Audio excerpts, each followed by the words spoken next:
আসসালামু আলাইকুম।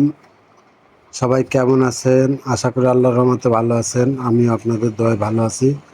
আজকে এই লিনেক্স এসিটি ইনভার্টার, এই এসিটির গ্যাস লক করে এসিটি খুলে দেব।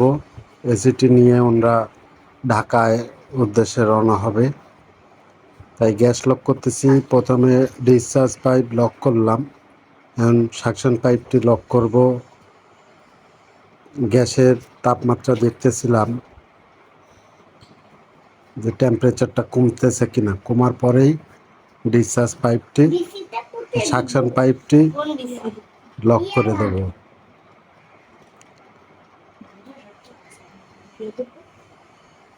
এরকম যাদের AC, fridge, washing machine, rice cooker, যে কোনো ঘরের ইলেকট্রিক